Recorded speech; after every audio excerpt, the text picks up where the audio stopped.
Thank you. Thank you, Mary, for that introduction. Good morning to all of you, Excellencies, ladies and gentlemen. I'm delighted to be back here in conference room 20, where I spent many an hour. It took me about a year to come back and shake out the room out of my thinking. But I'm very delighted to be leading this discussion in panel number 1 on the role of sport in respecting human rights.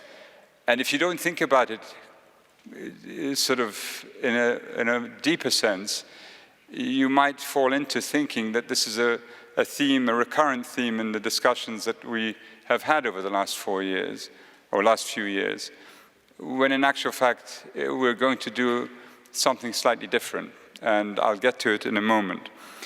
I want to begin, first of all, by welcoming most warmly to this panel my guests who are sitting to the left of me. And I should say, first of all, that I'm Zeid Hussein of Perry World House, the University of Pennsylvania. So I'm delighted to be joined by, to my immediate left, Zeina Mina, of the director of the Comité international des Jeux de la Francophonie. And then next to Zeina, Ambassador François Croquette, Ambassador at Large for Human Rights, Government of France. And next to François, we have David Grevemberg, Chief Executive of the Commonwealth Games Federation. And then finally at the end, Karl-Erik Nilsson, the first Vice President of UEFA. Now, as I said at the outset, the topic is a little bit subtle here. Rather than discuss how we infuse human rights into sports, the question that we're posing is the effect that sports has on human rights. Now, as everyone understands human rights, especially in this city, it's based on a fixed machinery, 9 core treaties with the additional protocols, a machinery that involves expert bodies, independent, a machinery that involves this setting, the Human Rights Council, with the Universal Periodic Review, that then connects to an office that's independent but supportive, the Office of the High Commissioner of Human Rights, and it links to regional human rights mechanisms, and that also links to civil society and frontline human rights defenders. This system is under attack. We all know it. The system is underpinned by a sense of universality, and that universality is being challenged. And it's being challenged by some large countries, by some leaders who believe otherwise, and believe that expediency needs to be given greater, let's say, birth or width, or breadth. So when we now think about the human rights in the broad, or let's say the sporting world in the broader sense, if we were to deepen the involvement of these two areas, are we strengthening the rights movement, the universal aspect of the rights movement, or let's say the universalism of the rights movement, by bringing sports closer to it? Or are we overburdening what is already a system under strain? And that's basically how I'd like to lead off this particular discussion. So if I can, and there are 3 questions I will pose, but so if I can begin with this question to start us off.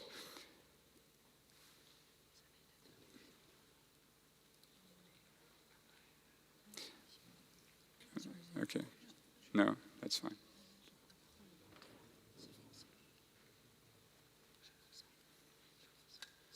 Yeah, so if I can begin with this particular question, are we doing the right thing in expecting that the world of sports can strengthen what it is that we are trying to protect about human rights? And if I can start off by opening the floor, I'm not going to ask for anyone to jump in particular, but I know the Ambassador of France has some views, and perhaps if I can begin with you, François, and then we go around. So I'm actually volunteering you when I said I wouldn't, but that's the way I am sometimes. Thank you very much. Is this working? Okay. Thank you very much. Merci beaucoup. C'est un plaisir de partager. Thank you very much. It's a pleasure to share this panel with friends and experts in the topic.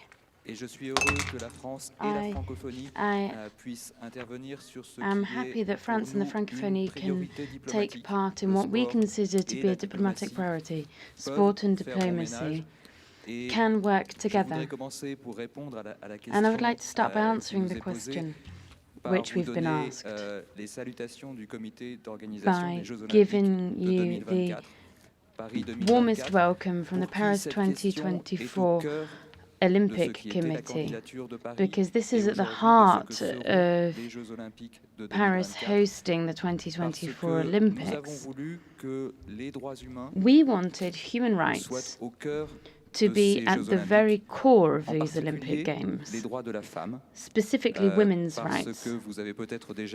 You may already have seen the logo for the Olympics, and for the first time the logo is a woman. The organizing committee is particularly mindful of wanting these games to be the first to impose absolute parity of men and women participants. There will be just as many sportswomen as sportsmen. And the organizing committee will also apply the strictest wage equality.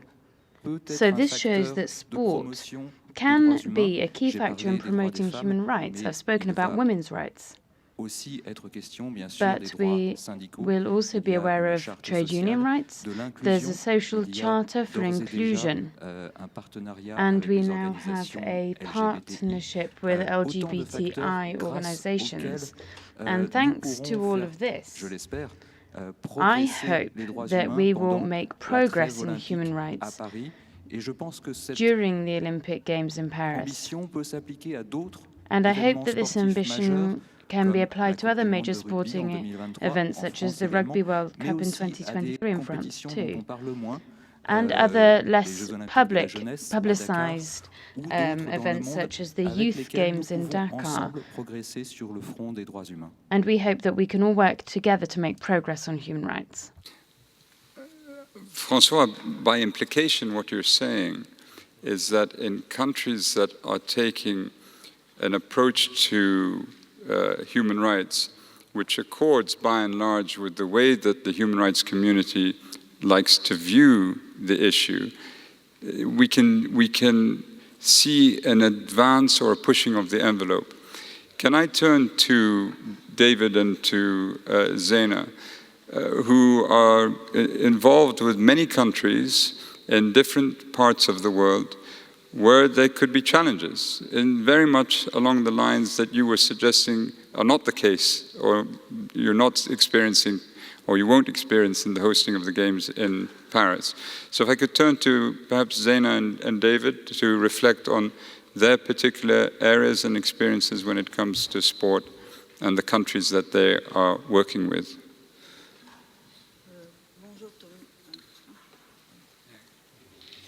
Allô? Bon. Bonjour tout le monde. Good morning, everybody. Moi, en fait, je suis en charge de l'organisation I'm des Jeux de la francophonie. For the En fait, les Jeux de la francophonie, le Comité international des Jeux de la francophonie fait partie de l'Organisation internationale de la francophonie. Is part of the International Organization of the Francophonie. Nous ne pouvons pas prétendre que nous sommes des jeunes games, en fait, des Jeux qui sont très jeunes. Nous avons and adhéré, they en are fait, nous sommes quite devenus un organe subsidiaire de young games. l'Organisation Became internationale de la francophonie a subsidiary depuis body of the IOF l'édition de Niamey qui a eu lieu en 2005. in 2006. L'Organisation Five, internationale de la francophonie, The IOF, the en fait, il y a une direction International qui traite des Organization droits de of the l'homme Francophonie, qui has a est human reconnue rights au niveau department, des Nations Unies. Donc, which is recognized within the UN and which has been working for more than 30 years to promote human rights. Today, there was a decision of the IOF to respect human rights. As I was saying, we're a young organization. We work in 88 countries and governments who are members of our organization. We have these games every 4 years, and we have cultural events as well as sporting events. It's not a huge event, but it is an event which brings together more than 4,000 people in the country organizing the games. Currently, in 2021, we will be holding the games in Kinshasa in the DRC. So it's a big challenge for the organization. We're working to a very tight schedule. We've had 2 years of preparation to meet the criteria of the International Federation. They come under the aegis of the International Federation, so we have to respect their charters and all regulations of international federations. There is a great deal of work to do. The Democratic Republic of Congo wanted to organize these games. They sent in an application via a call for applications. There are gaps in terms of infrastructure in the country, as well as in terms of human resources, so it is a challenge. The ambassador spoke today about diplomacy, and it may well be a choice to put in place diplomacy based on development of sport. It's a way of putting DRC in the spotlight, of changing their image and making them visible on the international stage. And this was the choice that we made for these games, because it is an opportunity to really change the image of a country on the international level and within the organization. So it's a challenge for them and requires a great deal of knowledge to put in place. This is just a brief introduction. David, you've heard Zeina. Are you broadly seeing and experiencing the same things within the Commonwealth? Yeah, we've been, I guess, on a journey for about 10 years. Really, I think, embracing what it means to implement, I would say at first, by accident, a human rights strategy, and now much more by design. Not dissimilar to the Francophone sports movement. The Commonwealth sports movement obviously has strong historical ties to some of the legacies of post-colonialism and post-conflict and colonialism. So there is a notion that, you know, humanity is really at the first part of our entire conversation. But I think in talking of where the two worlds have converged and what we have seen is that whether you're hosting a major sporting event, whether you're delivering a development program, first and foremost, and it doesn't just apply to sport, it applies to arts, culture, any event, a conference, you have a duty of care. You have a duty of care that you must respect and protect people. Before you take advantage of opportunities that may exist in a context because of, you know, they're appealing or trendy to tackle, if you do not uphold your duty of care, you fail before you've begun. And so understanding the language of sport and understanding the language of human rights is quite important. What we've tried to do in 71 nations and territories is to understand people's understanding, first and foremost, and then through that, understand and put in measures and policies that uphold a narrative, a language, a universal framework that values human rights to the forefront in everything that we do. So whether it's our contracts, whether it's our strategy that we've been implementing and refreshing as we go, it's an evolutionary process. But I think, just to pass on and close, I think once you've established that basis, you then have the opportunity to be a real advocate for change, to shift the dial.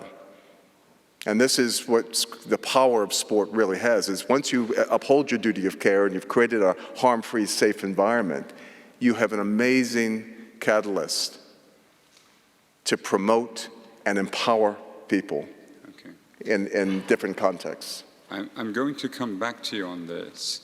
But before I do, I'm going to turn to Karl-Erik. It would seem to me, listening to the speakers who've already spoken, that, of course, the sporting world is a reflection of the wider world. In the wider world, we have economic competition, marketplace-led, by and large, where we struggle now to find empathy for those who are seemingly left behind. And for that, it's no surprise that in many countries we see agitation now, very much not just against governments, but against the structure of governments. In sport, the very sort of DNA of sport is competition. You compete with yourself, you're competing against others. In it, there is a seed of tribalism, because you're belonging to a community, a team, a locality, a country, a particular affiliation. Karl-Erik, in the context of UEFA, you've been struggling with some of those effects of tribalism, and we've seen sort of racist chants in sporting venues throughout Europe. And you yourself you were a referee. You've been involved in the game for many years.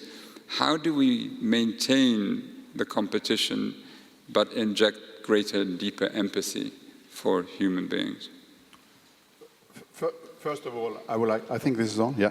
First of all, I would like to say that can sport make a difference? Yeah, for sure. But can sport make the difference? Now, of course, we are a reflection of the society and a broader palette of opportunities, but also challenges. What we can do from, in my role, I'm president of the Swedish National Association, and I'm also involved in my local club back home. And in these different levels, there are, of course, different issues related to your question. I'm pretty sure that because we can make a difference, we should be there. The sport should be everywhere. But what we need to know is that today we play a different role than we did in the old days. Then the athletes just could come, the coaches could come, and the board members could come, and no one bothered. This was for the politicians. Today, we can also be a part of the solutions, and that means that athletes today needs to know in which environment are we participating. Coaches who are coming must be aware which is the situation in this country, and what has been the problems, and what is the challenges. If I look upon, in Europe, of course, the challenges are different if we compare to what you are dealing with in the Commonwealth Games and others that are multi-international. But we have also our challenges. What we have done the last 2 months ago, we took a decision that we recommend our clubs and our national associations not to go and play and have connection with countries where we don't allow everyone to be a part of the game. If you don't allow women to watch a game, then we shouldn't be there. And what we also did internally in Europe, we realized that there were some problems with really respecting that every player who are participating, was he really feeling welcome in the country? And now as a bidder, you have to really make sure that every fan, every player, every coach are welcome, and there are no restriction about that. So there is a lot of things to do. Because what you spoke about with this racism, yeah, I think over a long-term period, when I was referee, that is many kilos and many years ago, we had the same principle during the match, and my feeling is that we had a long period of positive development. But the last years we see a different development, and what we can do, that is two things. We have to work with prevention, to educate and so on, but we have to be aware that the reflection in a stadium with 50,000 spectators, that is a reflection of what is going on in the society. So it's not only the football community who can educate these people, we have to start working together with the society. And the other thing is retention. We have also to have a good and proper way of dealing with things when they occur, so we in that way also can perhaps make a strong punishment, and that could be an initiative to do a better job in the preventive side in the future. So the next question to all of you stems from a discussion I had a couple of years ago with colleagues in my office when I was High Commissioner. And I said to them, given the access we have in most countries to civil society, out of a global population of 7.6 billion people, could we get 100 million people out on the streets to celebrate Human Rights Day? 100 million, which is not much, when you think about it. And I had blank looks in return, which tells us something, right? We are important in the human rights context to people's lives, but we cannot activate in the way that potentially sport can, for good. But that requires activism at the level of players, at the level of officials, in organizations, which really don't feel that they should be involved. It's not their core sort of diet, human rights. Their core diet is sport. How can we change this? And why is it, the question I often ask, that when we see players who are activists or officials, they stand out because they're so few? Is there something we can do to encourage more of it in support of the global human rights agenda? So Zeina, we're going to start with you, Zeina.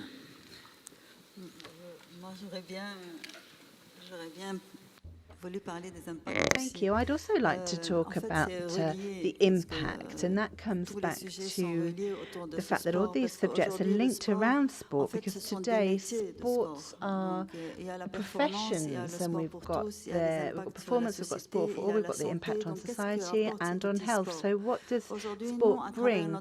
Today, we, through our organisation, have the obligation to introduce the notion of human rights into all of our guides, to apply them in... Sorry? To apply them when we call for candidates in each division, in our infrastructure, in our different committees and commissions, in the different guides. We have to include the notion of human rights across the board, and we require those for countries that are going to stand as candidates to organise the games. So today in the DRC we are organising something, and we have this product which is sportive, which is sporting and cultural, but there's also human resources, volunteering, educating the masses, sporting education, physical education, to bring in alongside the games, that happen alongside them. We're trying to improve the system in France. In the DRC, we're trying to put in place physical education, because we really have to reach the general public. We have to reach all the young people when these games come. So it's a tool to put in place even road security, road safety. There's going to be transport, people moving around. We know that today road safety in the DRC needs work. So this is an opportunity for us to raise awareness through campaigns, through companies working, through NGOs, so that we can spread around this tool to bring in all these values that this tool, sport, and organising sporting events and cultural events will bring. Yeah. Your response was very clever, because you sort of answered this question and the next question. The putting into place regulations, recognizing you have to campaign, leaving no one behind, so no one is suffering from a structural discrimination that prevents their access to sport. I suggest it needs activism. It needs regulation, it needs campaigns, but it needs activism because you're going to have forces that will push back at some stage. François, when you look at the Paris Games upcoming, you know, and we see what's happening in Europe, you know, how activist do sporting bodies have to become, working with governments to ensure that you don't have these phenomena that we don't want to see involved in either sports or in the world beyond sports? Je crois en effet que c'est un combat partagé. Well, yes, I think it's a shared fight, actually, between the sporting world and the human rights defenders world.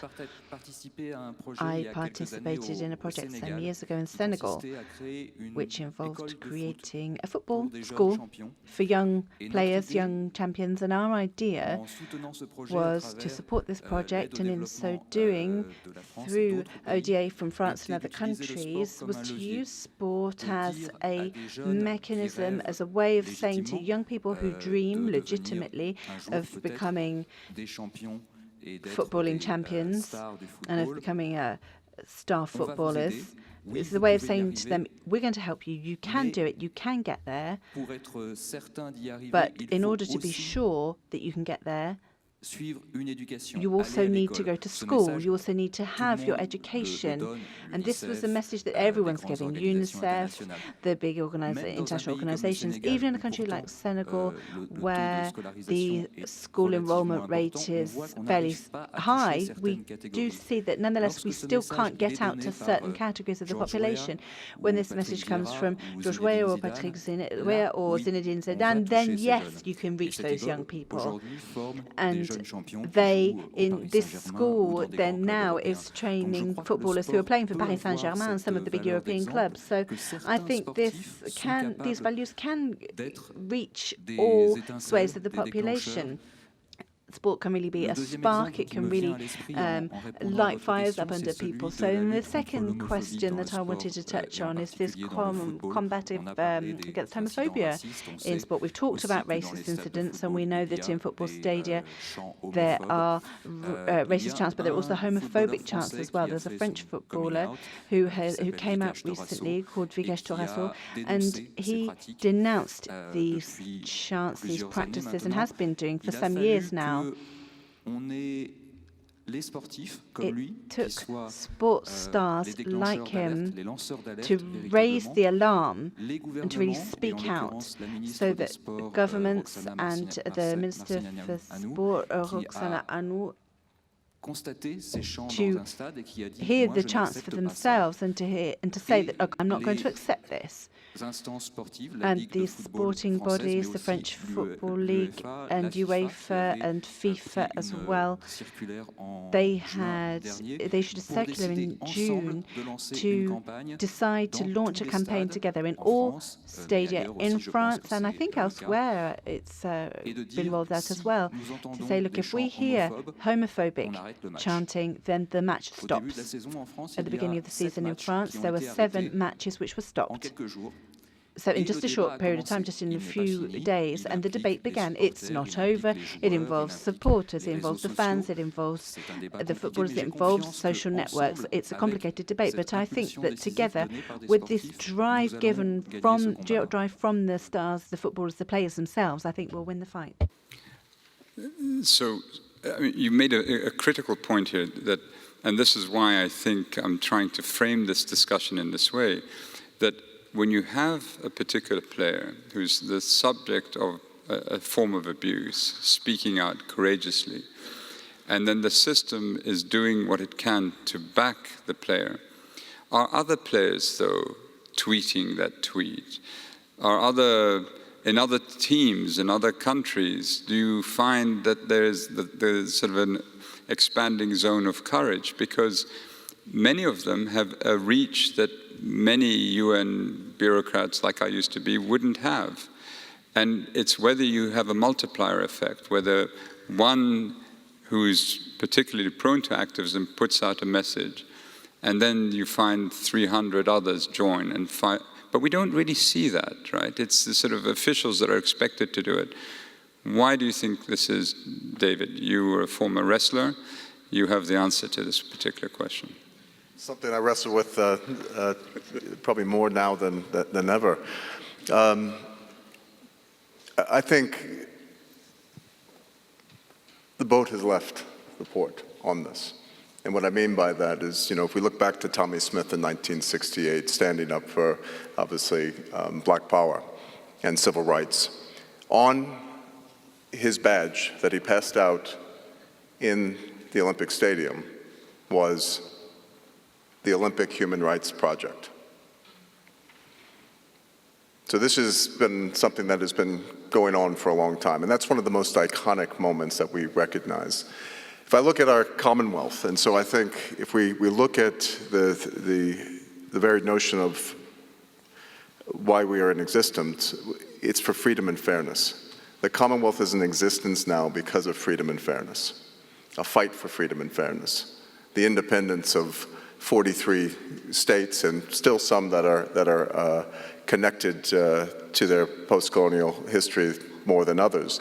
But there is, in our nature, advocacy and activism. And that is something that, as a sport federation, if we want our brand to pass the Trenchtown test or the Soweto test, that is going to resonate with kids and the next generation, it needs to represent them. It needs to be both sincere and stylistically relevant. And so we've had to confront, quite openly, our vulnerability. Some of that historical, some of that very present, and some future vulnerabilities of where we're going because of our association. Giving athletes the opportunity to respectfully have their voice because we're better connected and better informed is really a human right, as long as that's respectful. And that's, advocacy and activism. One person's advocacy is another person's protest. And we let the gates open on this a bit during Gold Coast 2018. And to a bit of criticism by the media that said, you're politicizing sport. But we said, no, we're actually humanizing sport. Sport has a unique place, whether that's actually on the field of play, whether that is in rooms like this, to create an environment that or a safe environment for courageous conversations, if done respectfully. And I think respectful speech is not infringing on someone's human rights in terms of freedom of speech. It's when that speech becomes disrespectful that we really need to be careful and stand up for what our principles and our values as a movement. But I think where we are, and if we do not allow the athletes to have a voice and stylistically connect with that, whether that's through the digital divide and through social media, or whether that's on a podium or in the mix zone, we are actually not connecting with them and their identity and belonging to a movement. We're actually pushing them away. And so I think it's now time for sport to catch up to the athletes in terms of them wanting to be activists, wanting them to have this platform, and we need to create the right environment that allows them to do it, but in a respectful and constructive manner. So, Karl-Erik, this is your answer here, because how do we do the education? How do we do, when you have a sport where it consumes so much time just to achieve results in sport? I know from my children when they were competitive in sports, it was eating, sleeping, schoolwork and sports and nothing else practically. How do you fit into a curriculum a sort of greater understanding that in sport, in competition, you also must have empathy for others and you must understand what's happening to you, your rights, because when successful, you have a voice and you have political power and you can exercise that political power if you choose to do that. How do you put that into a sort of curriculum? First of all, my feeling is today that the athletes are much more aware what is okay or not okay according to their values and our common values. And when there is a discussion, should we boycott or should we not? If the United Nations and the government in the country says you should go, then we go. If the governing bodies of our sport says it's okay to go, we will be there. Because the presence can also make a difference. But what we do now and what we see now is that there is a need for education of both coaches and players, because the media, they will ask this type of question. So you have to be educated before you participate in a tournament in a country where there are discussions about how the human rights are protected and so on. And what we do from our association in Sweden, we have an agreement with civil rights defenders, and they come regularly to our players' meetings and give information. Now you're going to this country, and then you have to be aware of this, and this is the history, and this is the future. And that has been very valuable for them, because then they feel a little bit more secure when they are asked the question, and they know also what is going on in the environment where they are playing. And we see this around in Europe. More and more national associations are making agreement with various organizations. It could be Amnesty International, it could be different parts.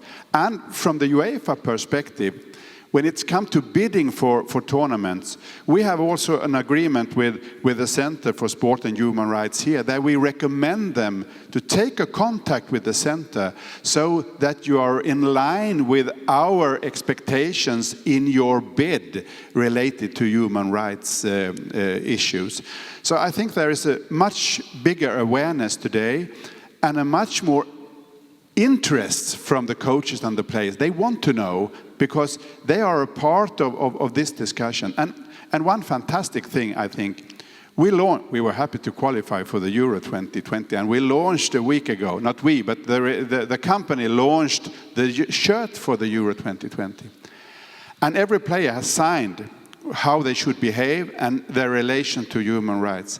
And they are asking the retailers to have a signed document for every fan who buys this shirt, that they should act in line with these issues. And that is a good and a strong statement, and that had never happened 20 years ago, I think. So there is a new world also from the athlete's perspective in these areas.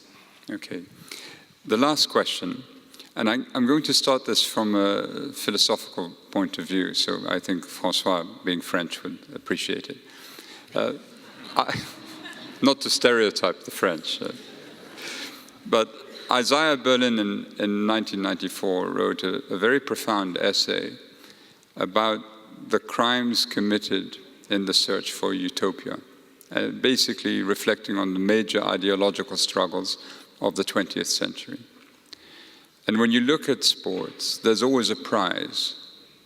And what you worry about is what countries, federations, peoples are prepared to do in search or in acquisition of the prize, which then deprives others of rights, and how that can be overcome. Now, when I first spoke to you about whether or not the human rights agenda can be advanced by the inclusion of sport, I had an image in my mind that the human rights machinery is like a mule. Basically a mule that doesn't stop. It continues to carry the burdens of humanity on its back. It will march through rain. It will march up and down mountains, through the deep. It won't stop. And we are attaching to it a cart, which is the sporting world. The cart will be carrying goods which will extend the life, or let's say the distance the mule is going to travel. Or it cannot. If the axle is broken on the cart, it can actually drag the mule backwards. So I'm trying to determine through what you're saying is what is the state of the cart, and is it going to push the mule further, or is it going to draw it back? And that's essentially where I was sort of positing this. In the search for perfection, which may not actually ever exist, perfection and excellence in sport, is there a sort of utopia that contains within it an ingredient which we don't want to really recognize? right? What we're prepared to do for medals, or what we're prepared to do for championship, that we're prepared to stay silent over things that otherwise should be spoken about, is the sort of the germ of a weakness here. So I'm just almost not, it's not a question, but a reflection from you on whether this thinking is flawed or whether it's necessary for us to think about the conjoining of the two. Will sport weaken a human rights struggle that we're already desperately involved in? I think it's going to strengthen it because of its reach. I think I heard this from all of you as well. But I sort of sense that we need to think deeper about the two and where they meet. Zeina, final reflections.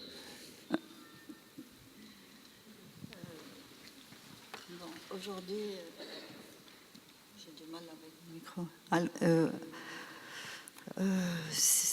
En fait, c'est un sujet très diversifié, le sport. Sport is a very diversified topic. We talk about performance, as I said earlier, we talk about culture, we talk about training, we talk about health. If we really want to protect sport, we have to protect it at different levels. We need to look at all the facets. Today, an Olympic medal, somebody might win an Olympic medal at 18 years of age, and that means a lot of stress on the child. The preparation starts at age 8. In difficult conditions, there's a lot of pressure and stress on these children. I wonder if these aren't violations of child rights, because is it the parents who push these children who want the medal or want the medal for their child? Is it really that the child themselves wants to put themselves in such a situation with all the training involved and so on? So today there's really a support structure that needs to be put in place. Things do start very early. The children are obliged to follow these very strict regimes, diet, training, and so on to achieve excellence. Now, what is excellence? For some, an Olympic gold medal is excellence. For others, it's an excellent state of health. Today, high performance might have negative repercussions. It might not only have negative repercussions, but positive, but also negative on morale, on health. The body, in order to get to that medal, that can sometimes exhaust the body, can break the body. And the follow-on from that medal can also be extremely precarious. In mental terms, what do you do? What do you do when athletes retire? If they retire at 18 when they've got their gold medal, what do they do afterwards? There's a lot of questions to be asked today. When we talk about sport, we also talk about health. And I think we also think about, we need to think about it at different levels, practicing it at a moderate level, thinking about illness prevention, not just disease prevention, but illness prevention, and also the focus of sport and how that can have an impact on chronic illnesses.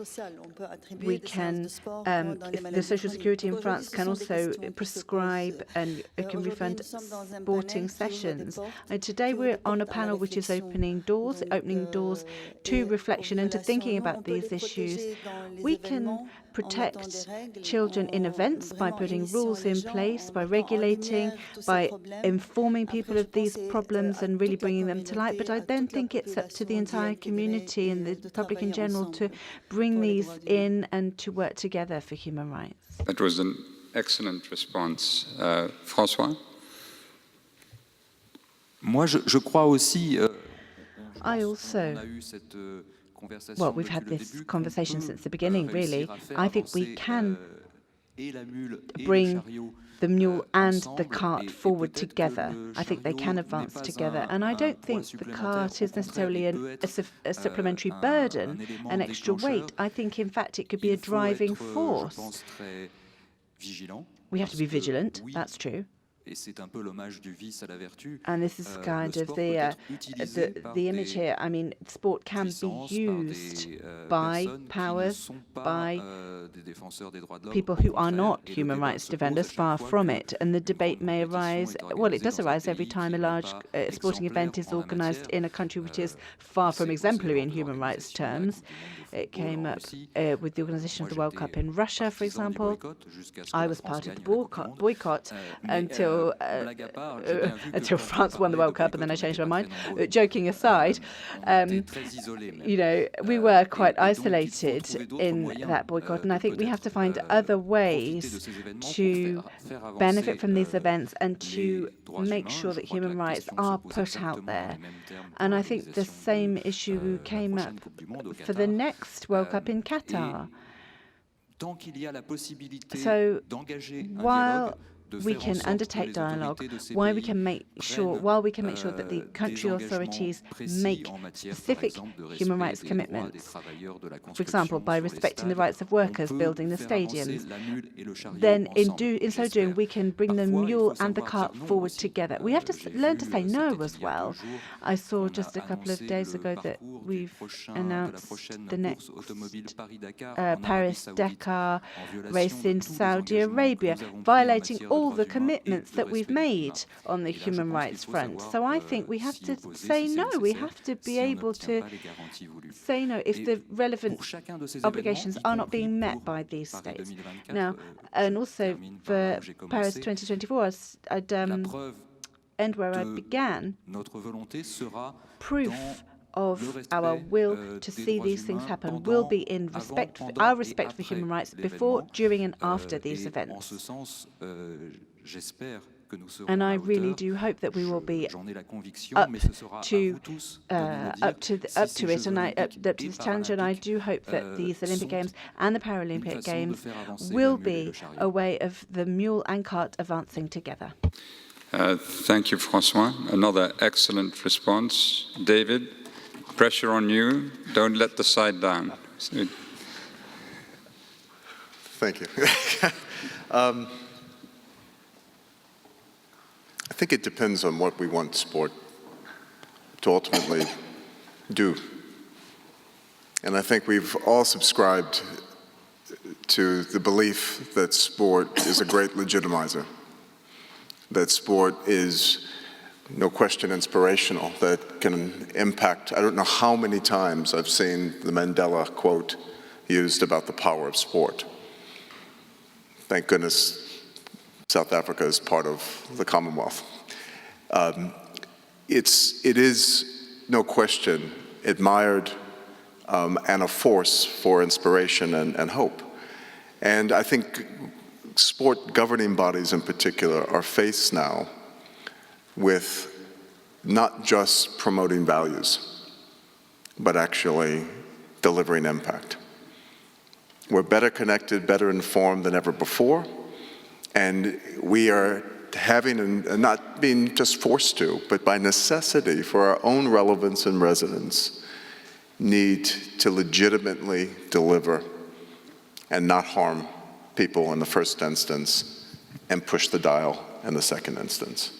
And I think, you know, it's about our own survival and legitimacy as players that deliver, you know, in our case, peace, sustainability, and prosperity. You know, and if you go around the world, most people are looking for peace, love, and happiness. How does sport play into that agenda? You know, and does it in such a way, again, that's harm-free. And I think the cart and the horse are absolutely connected. So, not to be competitive, but we've had 3 excellent responses. Karl-Erik, you have to deliver an excellent final remark now. I feel the pressure, but as a former referee, I'm used to pressure, so it's no problem. I had a meeting together with Building Workers International in Qatar, asking a question to a worker. Do you think we should boycott? Do you think we should not come here to play football? You have to come, because that's a guarantee for a better development or a better future for me and my fellow workers. When it comes to the public discussions in many countries, no, you should boycott, you shouldn't go there. But are we ready to organize this major event? No, we shouldn't organize it either. If we don't want to participate and we want to boycott in another country, then we have to raise our hands and be ready to be a part of the organizing of these events. So I think there is a double moral. Someone said that it's better with double moral than no moral, but I'm not sure about that. We spoke a little bit here now also about the social return of investment. In some cultures, there are often like that we pick the talents early. Perhaps there will be a medal in next Olympic tournaments. But nowadays, we have to speak about mass participation, public health, and these issues, because there is nothing that is said that if you have a mass participation, you don't risk that you get less medals in the future, but you get a much better society. And if you have mass participation, then you can also early educate a lot of boys and girls in the strong values that sports are in. And perhaps they grow up and they can behave as good supporters if they are not playing on the pitch in the future.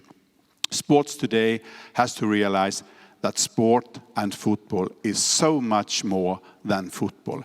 Finally, I would like to our excellent moderator give the last strategy from UEFA, Together for the Future of Football. In the pillar trust, there is a huge, great part that speak about protecting people and human rights. Thank you. Thank you so much. Thank you. No, I'm very pleased that you explained what the gift was. Otherwise, people would accuse me of accepting a bribe from a referee. Excellencies, ladies and gentlemen, please will you join me in a round of applause for this excellent panel, and we conclude the first panel.